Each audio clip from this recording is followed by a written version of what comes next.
రాజకీయ వలసల గురించి మాట్లాడే నైతికత మీకు లేదు. రాష్ట్రంలో రాజకీయ పార్టీలను విలీనం చేసుకొని రాజకీయ వ్యవస్థను విలువలు లేకుండా చేసింది మీరు, భ్రష్టు పట్టించింది మీరు. ఏ ముఖం పెట్టుకుని మాట్లాడుతున్నారు వలసల గురించి? ప్రజలు మీరు మాట్లాడుకుంటే అసహించుకుంటున్నారు. మీరు చేసినప్పుడేమో అది సంసారమైంది, వేరే వాళ్ళు చేస్తే వ్యభిచారమైంది. ఎందుకు ఈ ద్వంద్వనీతి? చట్టం తన పని తాను చేసుకుంటుంది.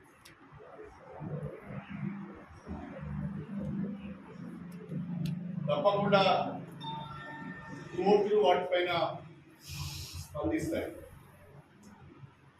స్పీకర్లు వాటిపైన స్పందిస్తారు. రాజకీయ వలసల గురించి స్పీకర్ కానీ కోర్టులు కానీ వాళ్ళ అభిప్రాయాలు చెప్తాయి.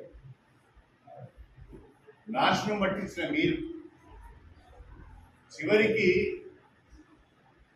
ఏ ఒక్క రాజకీయ పార్టీ కూడా ప్రాతినిధ్యం లేకుండా అసెంబ్లీలో అన్ని పార్టీల ఎమ్మెల్యేలను విలీనం చేసుకొని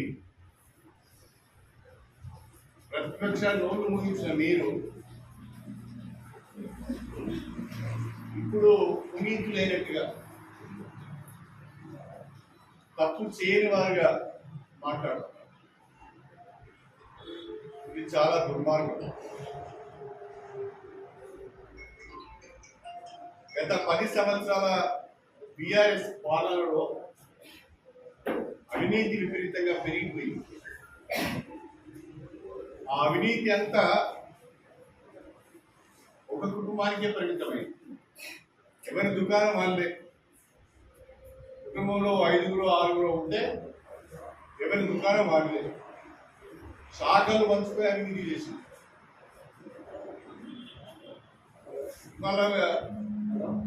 పెద్ద పెద్ద నీతులు మాట్లాడుతున్నారు.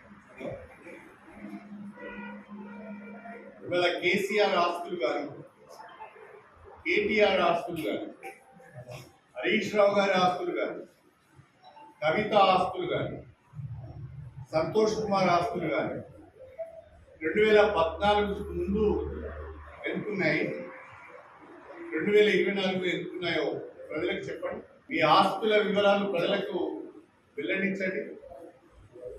ఏ రకంగా 1000 కోట్ల ఆస్తులు, 100 ఎకరాల భూములు వచ్చినాయో, ఏం కష్టం చేస్తే వచ్చినాయో, ఏ చెమటోడితే వచ్చినాయో తెలంగాణ ప్రజలకు వివరణివ్వండి. అది చేయకుండా కాంగ్రెస్ ప్రభుత్వం పైన విమర్శలు చేయడం సరైనది కాదు. ఒక మాటలో చెప్పాలి అంటే, ఏమాత్రం ఇంగిత జ్ఞానం ఉన్నా ప్రజలను తీర్పును గౌరవించి కొన్ని రోజులు పార్టీ వివరాలపై దృష్టి పెడితే మంచిది.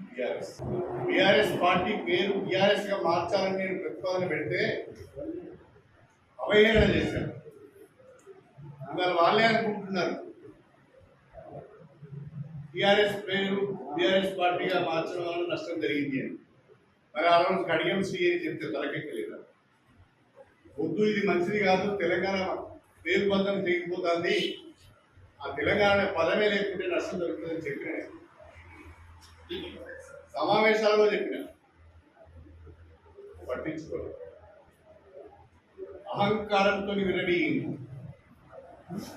అన్నీ మాకే తెలుసు అని మాట వ్యవహరించి దాని ఫలితం అనుభవిస్తుంది. కాబట్టి మీరు ముందు ఇంటిని చక్కబెట్టుకునే ప్రయత్నం చేయండి. మీ నాయకత్వం పైన నమ్మకం లేకనే ప్రజా సమస్యల పరిష్కారం కొరకు, నియోజకవర్గాల అభివృద్ధి కొరకు బీఆర్ఎస్ పార్టీ నుంచి కాంగ్రెస్ పార్టీలోకి వలసలు కొనసాగుతుంది. మీ నాయకత్వం సరిగా ఉంటే మీ పట్ల నమ్మకం ఉంటే ఎందుకు అందరూ మీ నుంచి దూరం అవుతారు?